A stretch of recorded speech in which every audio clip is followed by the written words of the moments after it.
वास्तव में सुखी कौन। एक भिखारी किसान के घर भीख मांगने गया। किसान की पत्नी घर में थी। उसने चने की रोटी बनाई थी। किसान जब घर आया, उसने अपने बच्चों को प्यार किया। स्त्री ने उनके हाथ पैर धुलाए। उसके बाद वह रोटी खाने बैठ गया। स्त्री ने एक मुट्ठी चना भिखारी को दे दिया। भिखारी चना लेकर चल दिया। रास्ते में भिखारी सोचने लगा, हमारा भी कोई जीवन है। दिन भर कुत्ते की तरह मांगते फिरते हैं, फिर स्वयं खाना बनाना पड़ता है। इस किसान को देखो, कैसा सुंदर घर है। घर में पत्नी है, बच्चे हैं, अपने आप अन्न पैदा करता है, बच्चों के साथ प्रेम से भोजन करता है। वास्तव में सुखी तो यह किसान है।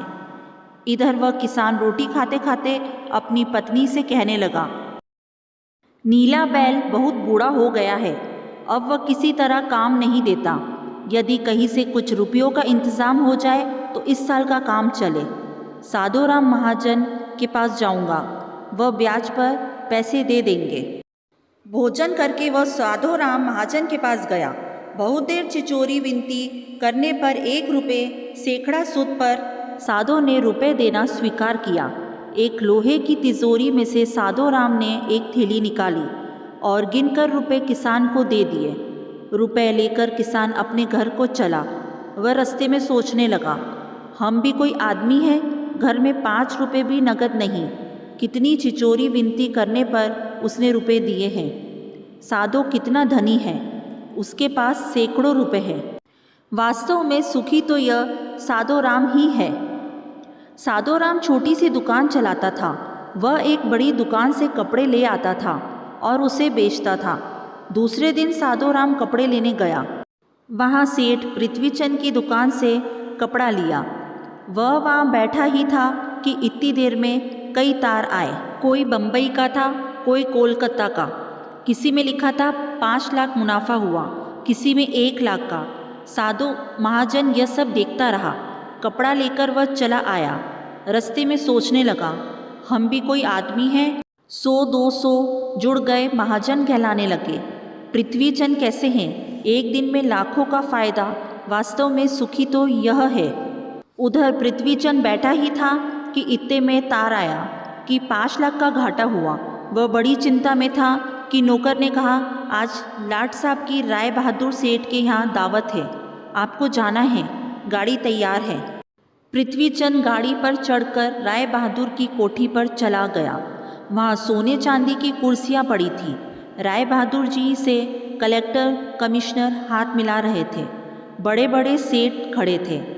वहाँ पृथ्वीचंद सेठ को कौन पूछता, वह भी एक कुर्सी पर जाकर बैठ गया। लाट साहब आए, राय बहादुर से हाथ मिलाया, उनके साथ चाय पी और चले गए। पृथ्वीचंद अपनी गाड़ी से लौट रहा था। रास्ते में सोचते आता है, हम भी कोई सेठ है, 5 लाख के घाटे से ही घबरा गए। राय बहादुर का कैसा ठाठ है। लाट साहब उनसे हाथ मिलाते हैं। वास्तव में सुखी तो यही है। अब इधर लाट साहब के चले जाने पर राय बहादुर के सिर में दर्द हो गया।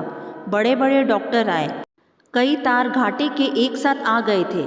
उनकी भी चिंता थी। कारोबार की भी बात याद आ गई। वे चिंता में पड़े थे। तभी खिड़की से उन्होंने झांक कर नीचे देखा। एक भिखारी हाथ में एक डंडा लिए अपनी मस्ती में जा रहा था। राय बहादुर ने उसे देखा और बोले, वास्तव में तो सुखी यही है। इसे ना तो घाटे की चिंता, ना मुनाफे की फिक्र। इससे लाट साहब को पार्टी भी नहीं देनी पड़ती। सुखी तो यही है। हम एक दूसरे को सुखी समझते हैं, पर वास्तव में सुखी कौन है, इसे तो वही जानता है जिसे आंतरिक शांति है, जिसे आंतरिक सुकून है। आप चाहे भिखारी हो, चाहे करोड़पति हो, लेकिन आपके मन में जब तक शांति नहीं, तब तक आपको सुकून नहीं मिल सकता। जिसके मन में शांति है वो सुखी है।